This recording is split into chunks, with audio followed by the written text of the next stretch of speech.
And then nakakita tayong lahat ng reason. Okay ba yun? Grabe, tapos yung worship night, sobrang ganda kasi may pinanggalingan eh. Yung parang, natakot eh. Natakot kami eh. May alarm pa ako nung nag-worship. So, kalibahan na naman tayo. Wow, amazing. Seriously. Di ba, napatingin ako may mga alarm. Again, no, seriously, thank you guys. I honor each and every one of you. Thank you so much for fighting for this, for making time for this, para lang magkasama-sama tayo. So, yung iba, bumiyahe pa. Maraming salamat po. And I want to honor all our leaders. Sana naririnig nila ako, but I want to honor them in front of you. Pastor A, thank you so much, Ate Tess, Pastor JR, for taking care of us. And lalo na yung mag-asawa, grabe. Kuya Angelo and Ate Bianca, maraming salamat for bringing us here. Pangarap nila to eh. I mean, di ba, parang magkasama-sama tayo to worship God, but grabe yung dedikasyon ng mga taong to. I honor them, and sa lahat po ng tumulong to make this possible, thank you so much. From the bottom of our hearts, thank you so much. And can we give them a hand, please? And sa totoo lang yung Victory Worship, we are celebrating our 10th year. Oo, grabe no? Pero mas tumibay kami pagkatapos na nangyari. Asa ba yung mga yun? Lakas ko po, suporta, pakitawag. So wide. Tapos tumibay kami. As in, I love you guys. I love you guys. Proseso kaming lahat, natakot. But praise God for His faithful love and yours forever. So, before we dive into our session for tonight, I want to introduce my family. My family! Sige, pakita ko lang po, ito po ang aking maliit na pamilya. Ito po ang aking asawa.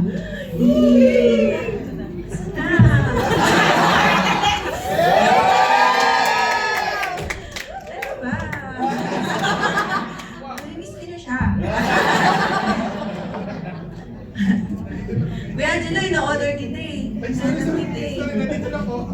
kayo eh. Ito po ang aking asawa. Yan po si RC. Nasa Pilipinas siya.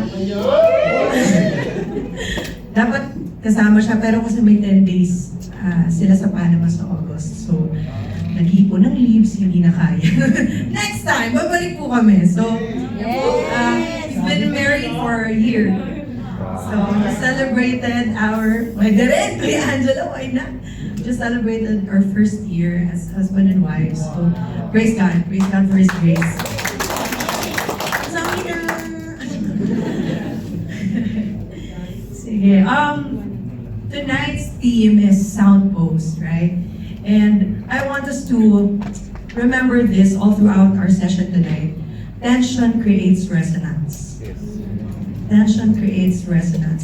Ano ba yung Soundpost? Ano mo na pa, talagang kinarir ko yung pagbabasa ng ng ating project brief. So, what is a Soundpost? So, ito kasi, yung sound, sige, alisin natin picture na asawa. Alam ko siya namimiss. That's the moment. Soundpost, ayan, refers to the crucial support within a string instrument. Wow! 2020 ako yan. That allows it to resonate fully.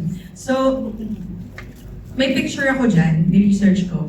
So, yung Soundpost, nasa ilalim siya ng violin, tapos hindi mo siya makikita. It's a little, small wooden dowel, like a cylindrical rod, inside a string instrument, katulad ng violin, or double bass, mga ganon. So, it's about the size of a pencil lang, and it's positioned vertically between the top and the back plates of the instrument. So, it supports the instrument structure and transfers sound vibration. Yun siya. So the sound post works with tensioned strings, okay, to create resonance.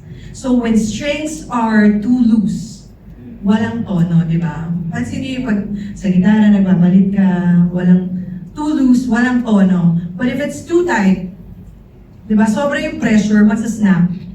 So, kahit sa drum skin, dapat evenly stretch siya para mag-create ng tamang tunog. Tama po?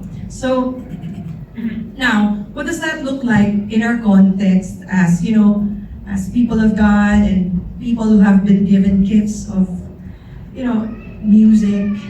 Diba? Anong itsura nun?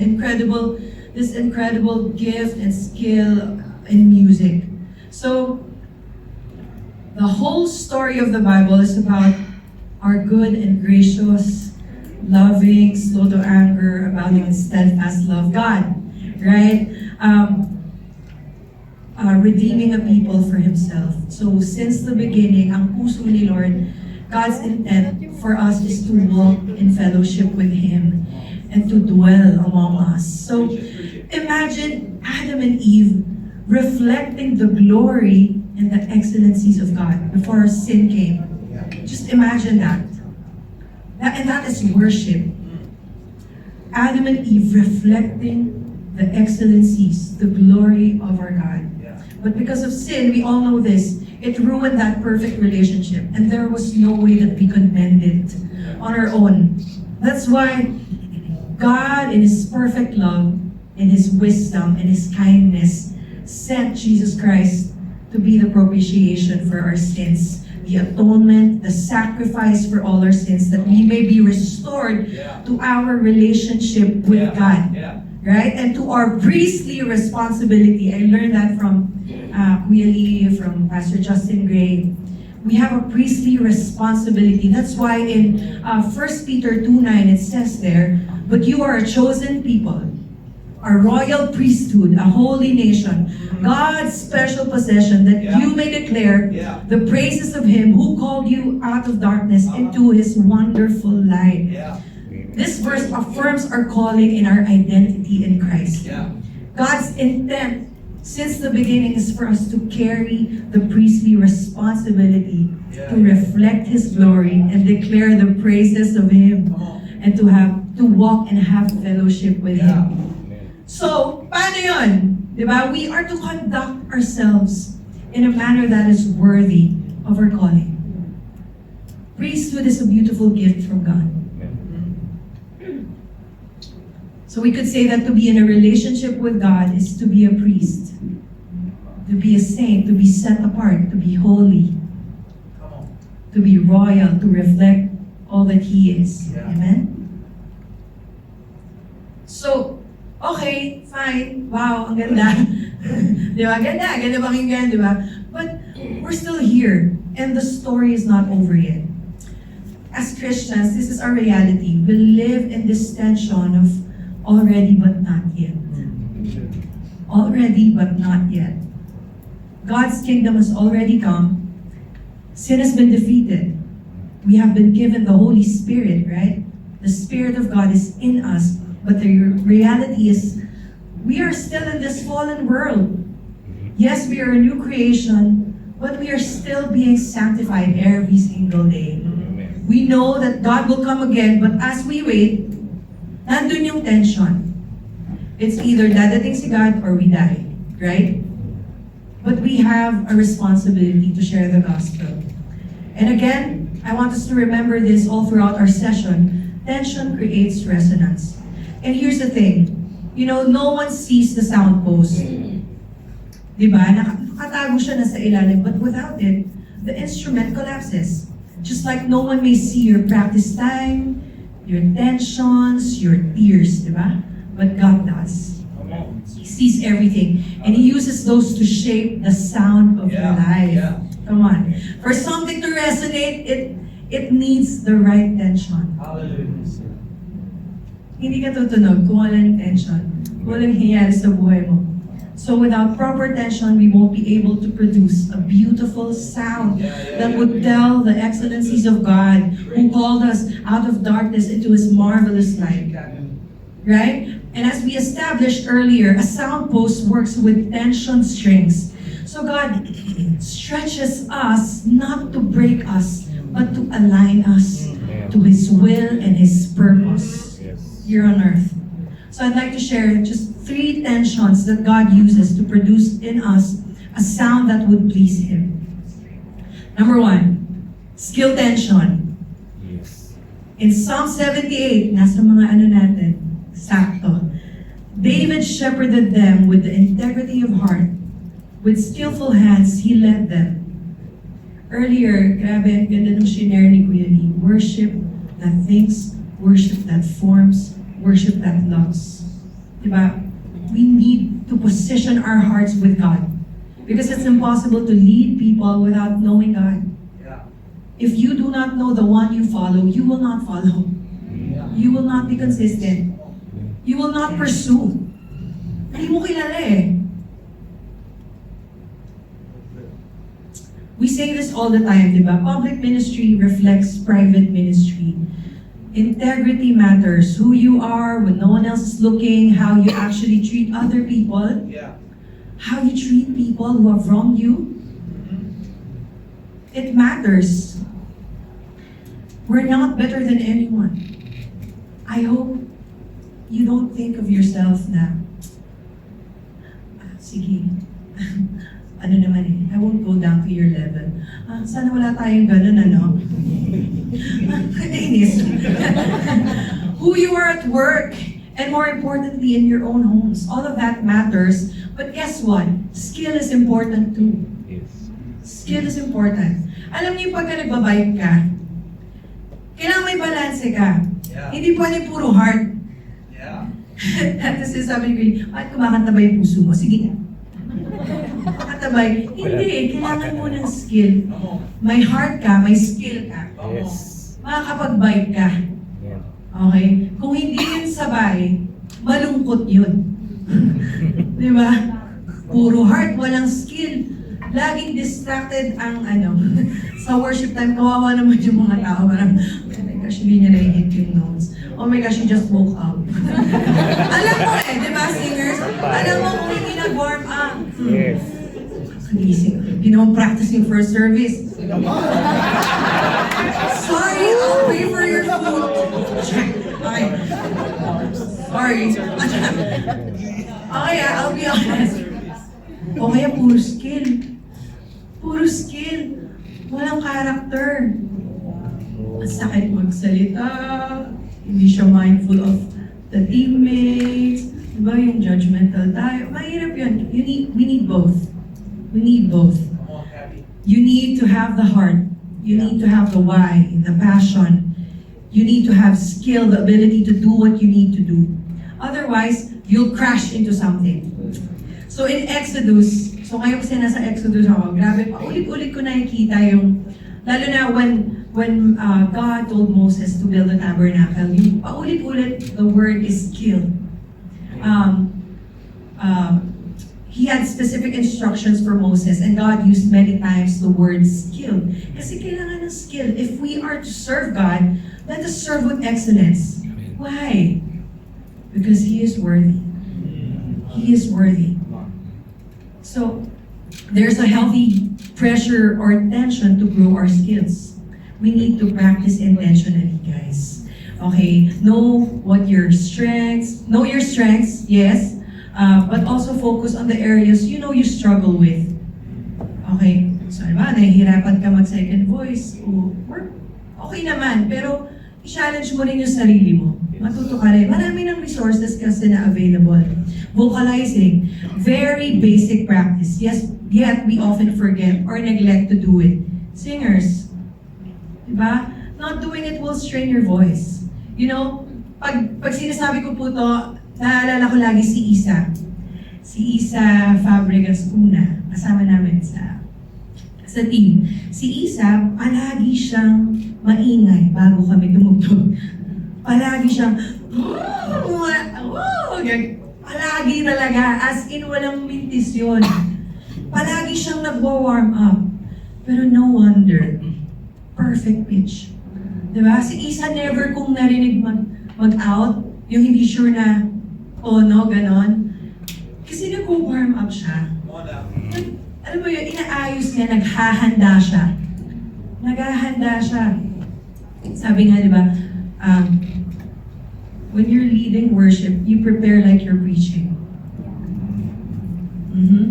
Prepare like you're preaching. As in, mag-aral ka, ihanda mo yung sarili mo. And singers, you know, we need to take care of our voice. Right? Take care of your voice. Alamin niyo yung mga hindi pwedeng kainin. Ako, okay ako sa matamis, malamig. Pero huwag mo akong pakainin na maanghang. Tapos hindi tayo, iba-iba kasi tayo. So alamin niyo yun. What works for you. Diba? So again, harmonizing. Of course, it's difficult to harmonize, but you can learn it. Yes. Go research, do it. Have someone else listen to you. Magpa-coach tayo, pwede naman yun. Get feedback. So, musicians, ayan. Di ba po, huwag na tayo mag-Snoop Dogg. Tumaamoy ka lang ng pagdating mo sa ensayo, rehearsal, hindi mo sure yung chords talaga. Repent! Hindi, I mean, di ba, pwede siguro, explore ka, mag-aral kang mabuti, kung nahihirapan ka, magpatulong. Magpatulong. Ano lang siya, mga simpleng bagay lang to, guys. Sobrang simple examples lang po itong sinasabi ko, di ba? Musicians, you can maybe learn the basic, yung pag iiba ka ng chords. Kasi minsan yung worship leaders, ang umaga, ay, ang taas pala ng E. C na lang, C. Tapos naman po, kaya flat, may flat. Patay, di ba? So, para hindi po tayo naka-caught off guard, right? So, learn beyond Sunday. Make an effort to improve. Because if we believe that God is worthy, then we should hone our skills. Let us be faithful stewards. I know that we cannot outgive God, but let us always have that heart that asks, what can I give to my God? What can I offer Him? What can I improve pa? Yes, we need a heart. Yes, but we need anointing, but we need skill. Yeah. Because you cannot offer to God what you refuse to develop. We need skill. What do you have in your hand? A staff, 5 loaves, 2 fish. Offer it to God and He will multiply it. Second, team tension. Ephesians 4:3.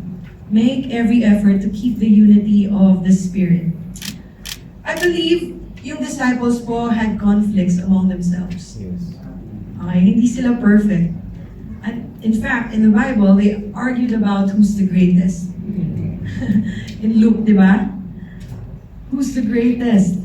Tapos si Paul, when he rebuked Peter for his hypocrisy in Galatians, di ba? Kumakain siya with Gentile believers, pero nung dumating yung Jewish Christians, tayo siya. Na-rebuke siya ni Paul. So, it was not a walk in the park for the disciples. They had tension. They had different personalities. But they followed Jesus. Ayun ang common ground. They all follow Jesus. So there's this tension between calling and taking people with you. There is a real tension between pursuing your calling and bringing others along with you. And you know what? This is a good reminder kasi it's a reminder that we are not self-sufficient. We cannot do things on our own lang na, pwede ba tayo mag-run ng church on our own? Hindi po. He designed the church like a body because He wanted to teach us love, humility, patience, right? And unity through tension. Tension sa isa't isa. Yes, opo. We are being sanctified daily. Now, since we are all wired differently, we would inevitably have conflicts. So, working with others brings friction and misunderstanding. Given po yan. We all have different skill levels, even definitions of excellence. Iba-iba tayo pagdating dyan. We will be offended by each other, right? Sino dito hindi pa kayo na-offend? Sige, mamaya. Offend na kayo. Okay? Praise God. Come on. But, you know when that happens, kanina dun sa table namin, when that happens, it's okay. You talk about it, you fight for each other. Because we're family. Remember, we are being sanctified, and tension creates resonance. God allows tension between His people because He is tuning our hearts, aligning our hearts to His. Yes, hindi siya komportable, but it's good for us. Amen? So how do we manage yung tensions natin within our teams? Wala ba kayong tension with the team? Meron, di ba po? Meron. Kasi perfect tayo, walang perfect. O, halimbawa, communication. Diba? Yan, communication. Yan. Hindi nagre-reply. Is funny. Late. Sumisifra. Hindi kabisado yung lyrics. Ayun. Ayan. Sorry guys, I'm so sorry. But I love you guys. Okay? Yan. Oh. Tapos nila last minute ka. Ay, hindi ako pwede. Ay. At tanong ko bakit? Bakit?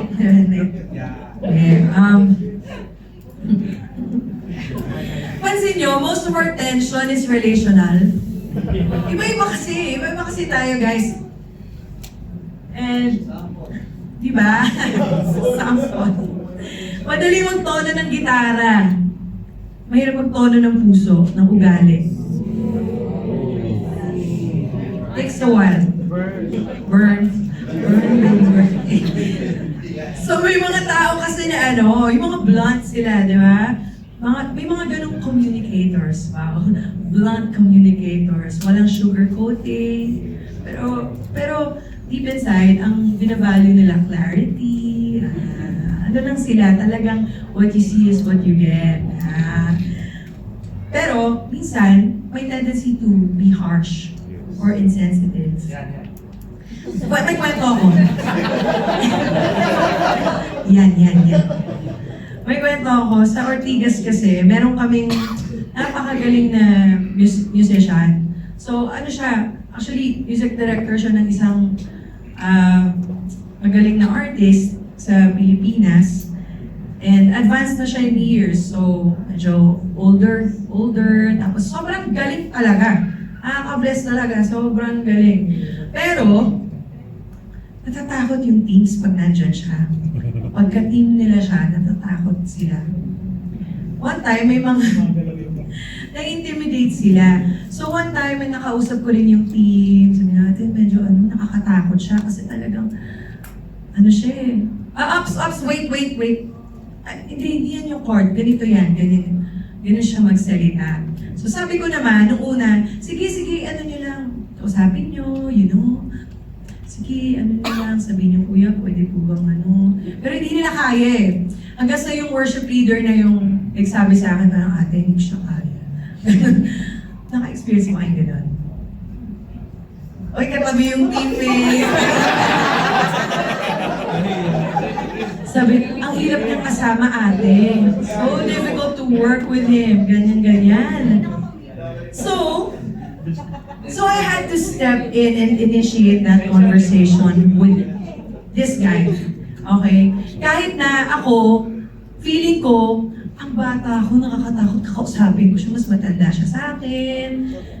But I'm the leader of the music ministry. Ako yung naka-assign dun eh. So I had to do it. I had to make that conversation. So, long story short, andun siya, nakita ko siya, kinausap ko siya, kinamusta ko muna. Siyempre, sandwich approach. Kamusta po kayo? Kamusta yung playing with the team? Tapos sabi niya, grabe, alam mo, nahihirapan na ako kasi, iba sa kanila, hindi talaga masyadong marunong. Pero, sabi niya, gusto ko silang turuan. May ganun siyang heart. So, nagpasalamat ako sa kanya. Sabi ko, Kuya, thank you for your heart. Kasi, sa totoo lang po, binigyan ko lang siya ng context na, sa totoo lang po, ang galing-galing nyo and then you will join the team. Nakaka-intimidate kasi yun for them. Pero, I reminded him, sabi ko, Kuya, but please remember that they are more important. Na yung relationship mo with them, yun muna yung i-build mo bago mo sila turuan. I'd rather you guys play, okay, and have fun worshiping, tapos medyo may konting mali, namimiss niyo yung areglo, nakalimutan niyo, pero masaya kayo. Okay yun. Kesa yung tumutugtog kayo, galing-galing ng areglo nyo, nakasimangot naman yung buong team mo. Lahat masama loob. Na-offend sa'yo eh. Ang tindi. Di ba? So, sabi ko sa kanya, parang, pero hindi ganito. Sabi ko sa kanya, Kuya, yun po. So, you know what, ever since that conversation, nagbago siya. And, grabe. Nagulat ako na ngayon talagang love na love siya ng team. Guys, bumait siya. Bumait talaga kahit sa akin eh. Tawag ko na nga lolo.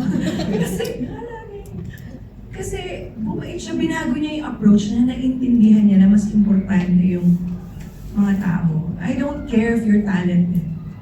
Diba? I care about how you treat people. And as what Kuya Lee said kanina, we are shepherds. And as shepherds, we need to speak the truth in love. We hold each other accountable. We need to be respectful. Okay? Respeto natin yung isa't isa. We praise in public. Okay? Guys, praise in public, correct in private. Please. Don't get too comfortable, tapos kung ano na lang, wala kang boundaries. Kung generous ka sa praise, dapat you do that in front of everyone. You honor each other, outdo one another in showing honor. But when it comes to correction, itatabi mo. Hindi yun public. Hindi mo kasi alam eh. Hindi mo alam yung mga tao. Hindi natin alam yung hurts nila, yung wounds nila. So let's be careful. I'm not saying na parang you're walking on eggshells, pero ganun ka kaingat sa soul, sa damdamin ng mga tao sa paligid mo. And we submit to one another. Okay, so, eto pa, another kwento po, no? Meron naman.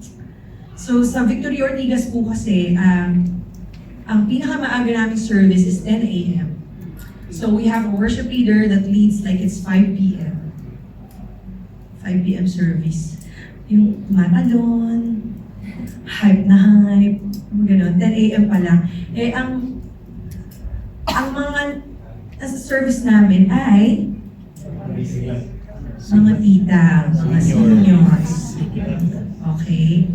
Pero grabe, sobrang panalo to. Mabait tong taong to, napaka-teachable, ganyan. Pero may mga feedbacks na kasi 10 a.m., so matatanda. So yung seniors namin, parang, gano'n na.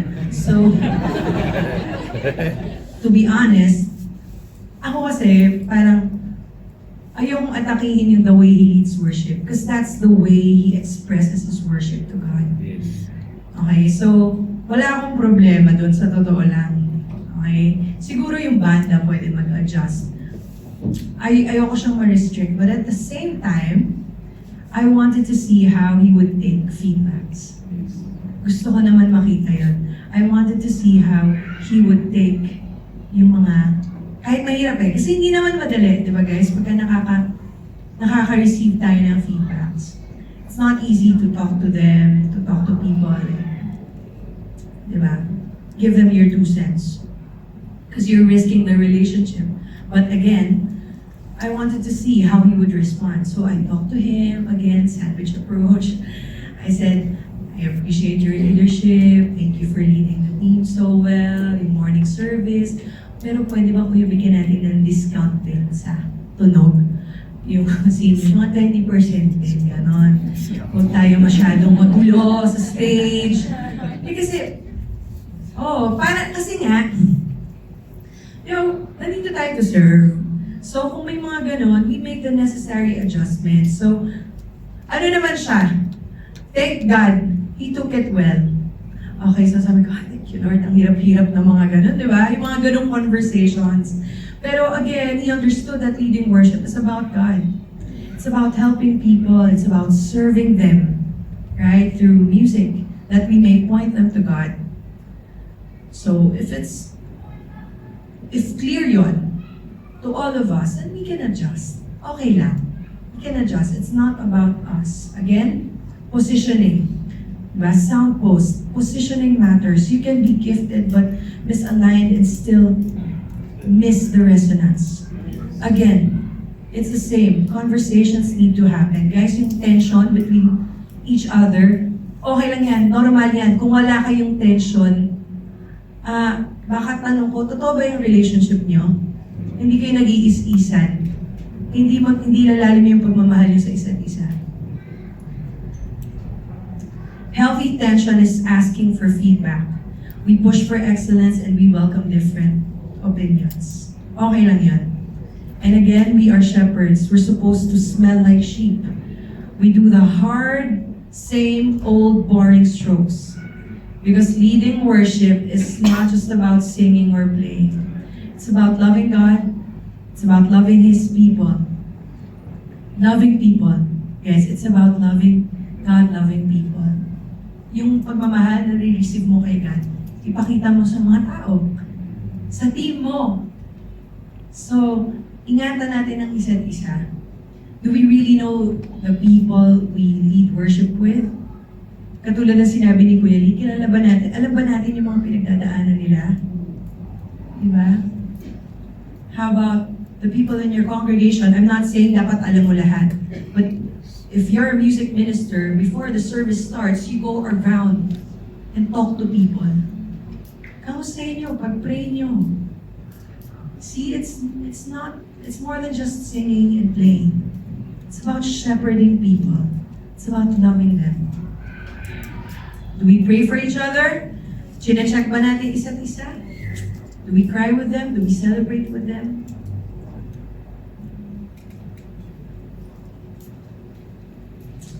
And fresh na fresh from what happened the other night, diba?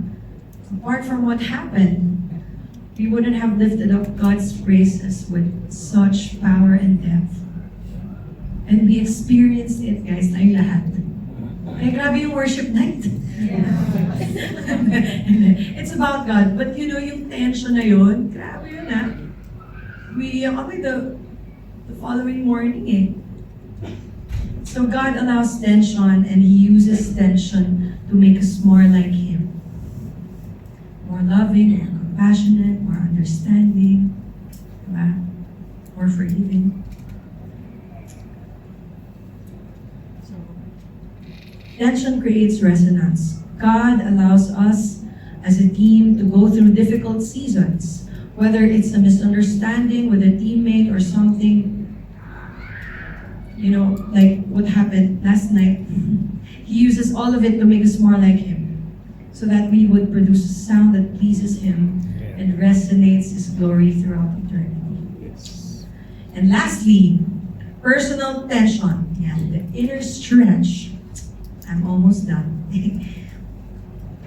So guys, when the cares of life are too heavy, anong ginagawa natin? Saan tayo tumatakbo? When the tension between knowing what Christ has already done and accomplished on our behalf and the reality that we're currently facing. May tension doon. There's a real tension between, you know, knowing the finished work of Christ and the circumstances that we wrestle with. Lord, I struggle with this sin. Lord, I feel so insecure. Lord, I am broken. Reality. Alam naman natin eh. Praise God, di ba? Pero, meron pa rin. My encouragement is, guys, do not be surprised with the tensions, but to humbly submit ourselves to God. For we have a God who is faithful in all our trials. Hindi na tayo iiwan. Tayo pababayaan ni God. And sa totoo lang, ang dami kong stories about, you know, how God came through for me personally. Dami-dami kong, wow, grabe, thank you, Lord.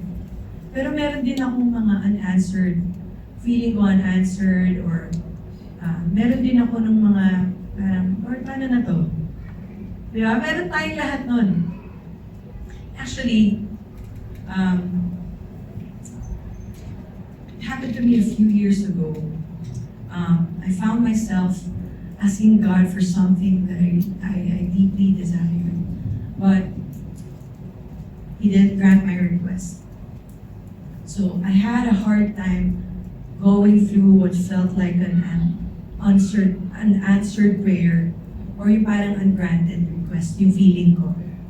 So usually pag ano may pinagdadaanan tayo, ano lang yan dalawa lang yan. Meron kang dalawang options. It's either to believe that God is faithful and that yung unanswered prayer was His mercy at work in your life, or to just give up and walk away. Dalawa lang palagi. You know, the temptation to sin, the temptation to deny God is so real. The temptation to say, hindi ka naman faithful, hindi mo naman ginrant yung request mo. Kasi we often equate God's goodness sa answered prayers. But when we are faced with these situations, we realize how broken we are. Kung gaano talaga natin kailangan ang Panginoon. So there was this one time I was in my room. And I was crying out to God. I was in pain. As in, I didn't know what to do. You know, it felt like a long night. Alam mo yun, yung mga ganun kayo moments yung di mo na lang talaga alam. Umiiyak ka lang sa kwarto mo, walang nakakita sa'yo. And I remember how God got me through. That night, I was crying. And just, you know, God just reminded me of a verse. He reminded me of Isaiah 43. But now this is what the Lord says. He created you, Jacob. He who formed you, Israel. Do not fear, for I have redeemed you. I have summoned you by name, and you are mine. When you pass through the waters, I will be with you. When you pass through the rivers, they will not sweep over you. When you walk through the fire, you will not be burned, and the flames will not set you ablaze, for I am the Lord your God, the Holy One of Israel, your Savior. And you know, I kept repeating those words. I was crying out to God. And then, ewan ko, basta kinuha ko lang yung gitara ko, and then I started singing. I will not fear when the waters rise. Will not fear though I walk through fire. For you are with me. You are with me. You have redeemed my life. Ganda nun. Kuya Charles, may chorus ako. So I held on. I held on to God's word. And God gave me a song in the night. And it got me through so many nights pa. So what do we do pag may tension, may personal tension, may inner stretch? But remember, God doesn't waste anything, even your pain. So learn to sow it. Learn to give it to God. Learn to run to God with your pain. Sige, patapos na ako. I love this quote from Elizabeth Elliot. I love her. I've read her books. Sabi niya, the deepest things that I have learned in my own life have come from the deepest suffering. And out of the deepest waters and the hottest fires have come the deepest things that I know about God. You know, God's answer could sometimes look like a wound or a closed door. Yeah? You may find yourselves crying and breaking, right? But remember that God is our Father.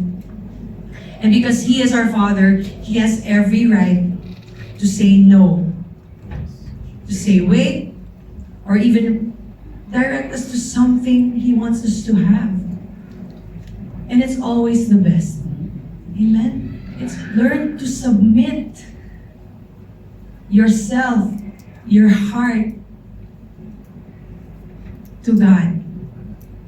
Every tension, every stretch comes from the loving hand of our Father who is committed to doing good and finishing what He has started in us. Because Christianity is about living in the tension of the already but not yet.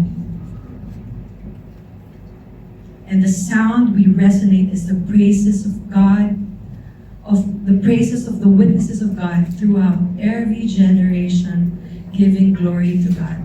That's why I want to read this verse. Okay, next slide, please. 2 Corinthians 4:8-10. We are hard-pressed on every side, but not crushed, perplexed but not in despair, persecuted but not abandoned, struck down but not destroyed. We always carry around in our body the death of Jesus, that the life of Jesus may also be revealed in our body. Last slide. Therefore, we do not lose heart, though outwardly we are wasting away, yet inwardly we are being renewed day by day. For our light and momentary troubles are achieving for us an eternal glory that far outweighs them all. So we fix our eyes not on what is seen, but on what is unseen. Since what is seen is temporary, but what is unseen is eternal. Amen. Amen. Let's pray. Lord, we thank you for this time. Lord, thank you, Father. Thank you, Son, Holy Spirit, for your finished work, for your great work on the cross and in our lives, for sending us Jesus and for giving us the Holy Spirit. Lord, we pray that our lives would declare the excellencies of the one who called us out of darkness into this marvelous light. Amen. Lord, let the praises of our God resound in our lives. And to every generation, let it be heard. Let it be heard, Lord, your praises throughout every generation. Lord, we thank you for our time together. We bless you, Lord. We love you. In Jesus' name we pray. Amen and amen. All right, I think we're going to go now to our question.